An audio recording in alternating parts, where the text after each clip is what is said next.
Just like to offer a big shout out to Touchdown Digital for sponsoring this week's video.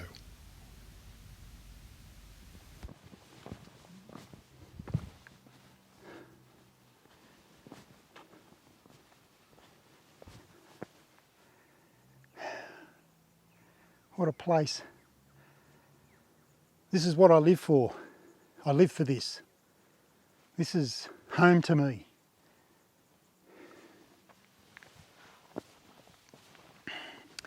Well, hello everybody, welcome back to the channel. My name's Glenn, some of you are watching Sniper Photography.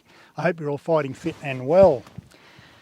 Today, Friday afternoon, I've come out to Boars Head, which is that big rock just there.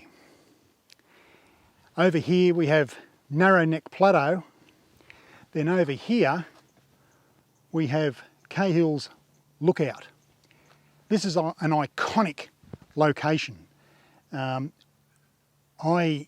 This is my 6th day here. This is 6 days in a row I've come here to capture what I think is going to be good light. I've studied the weather for the past week or so, and there's a bit of cloud, there's a bit of pink behind there, I know, which, you know, shooting and raw I'll get back out. But this is just an incredible place to photograph. With the right light, you get gallery winning shots here. This is just a magnificent place. Also too, directly across there, over that way, that is Megalong Valley.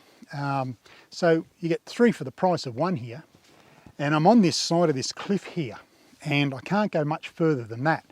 So I'll be shooting fairly wide as the afternoon progresses. It is now 6 p.m.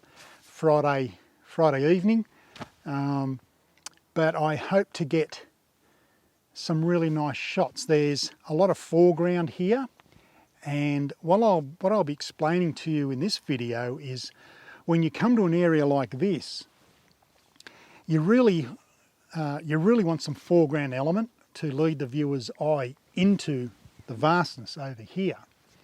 Now, I'll be shooting fairly wide. I think I'll go from about 14mm up to about 24, maybe 35. I'll change lenses during the evening.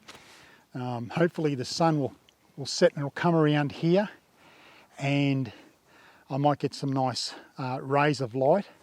Now, I will post these images at the end of this video, so please bear with me.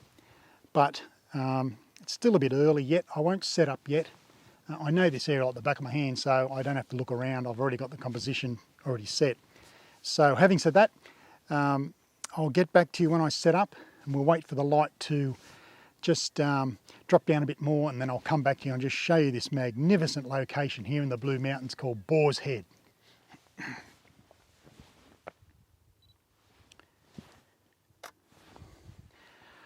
Okay, one thing to remember when you're photographing these vast vistas, you really need to look for some foreground element, and just in front of the camera here you can see the bushes just there, so that's making for a really nice composition. It sort of like frames it up to the left hand side of the image, and it's leading out to what we call Narrow Neck out there. Now we're about half an hour away from sunset, so fingers crossed we'll get some nice light.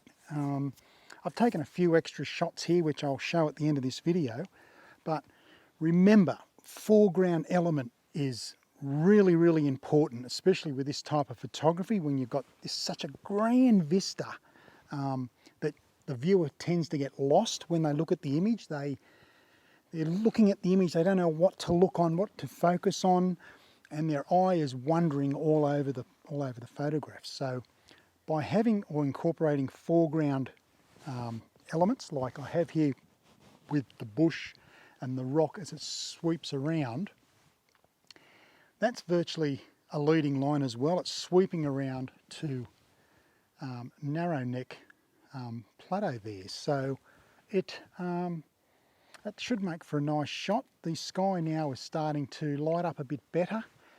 Still a bit cloudy, so we'll work with it. I should be able to extract some nice colours in post-processing, but remember, when you're photographing green vistas, make sure that you try and find some foreground elements just to lead the viewer into the image. It's going to be very nice, this one. Okay guys, panorama time. Now, this area lends itself to wide vistas because it's such a huge area. And this is going to be a 10-shot panorama. Now, as you can see, I have a nodal rail here. And the reason why I'm using the nodal rail in this particular area is because I have Boars Head just there in front of me. And I want everything to line up. Now, when you're shooting panoramas, you don't really need the nodal rail unless you've got something close to you, which I have with this massive structure here, the Boars Head rock. And basically the most important thing is keeping everything level. The camera's level, the tripod's level, everything's ready to go. The settings are, I'll tell you exactly what my settings are for this shot. I'm at f16, 30th of a second, and I'm exposing one shot overexposed. And there's a reason for that, is because we've still got a very bright sky here, and I want to be able to bring out that detail in the sky. And naturally the foreground here will be a bit darker, but I can bring out that information in the file without creating noise or grain. So that's why the settings are like that. I'm currently shooting at 40mm, which seems to be really good for doing panos, especially here in the mountains. Everything else is set. Everything's ready to go. Now, I'm using the Canon 5DS, which is a 50 megapixel digital SLR. And the reason why I'm using this camera today is because this panorama is going to be enlarged probably 75 inches in the old terms, or 127 centimeters, which is a big print. And I need the megapixels to do that. So now this is going to be a 10 shot. So as you can appreciate, I'm using the 50 megapixel digital SLR. So with 10 shots, that's 500 megapixel file. That's ridiculous. That's just huge. Now I'm also shooting the panorama in portrait mode because it gives me a lot of room up top and a lot of room down the bottom to crop in when I'm stitching together in Photoshop.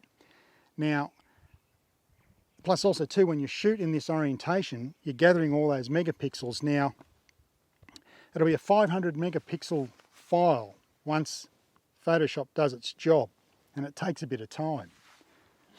I lose about 30% out of that, so I've still got a file well over 440, say, megapixels, and I can print that out and put that on the side of a bus.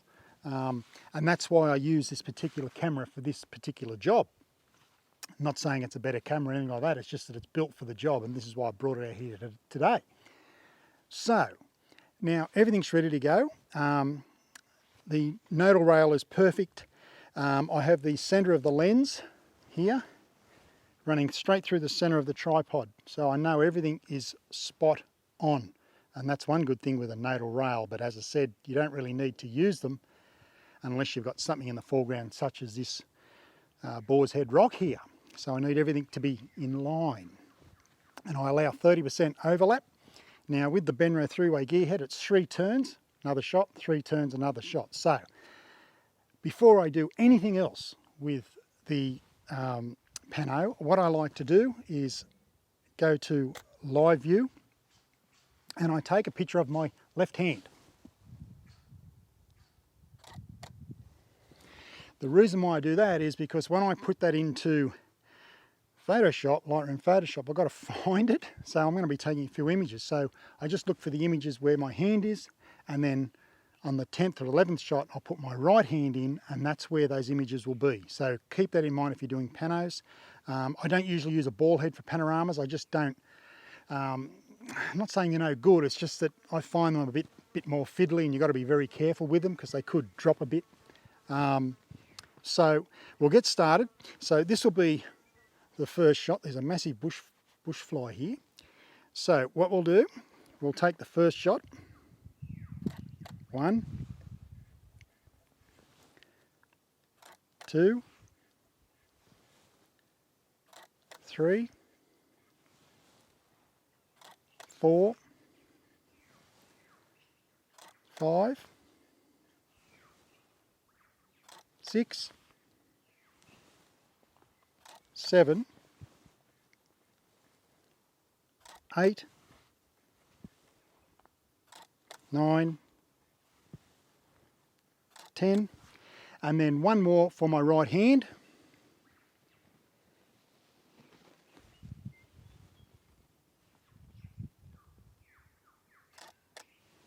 That's it. That's the panorama shot ready to be put into Photoshop.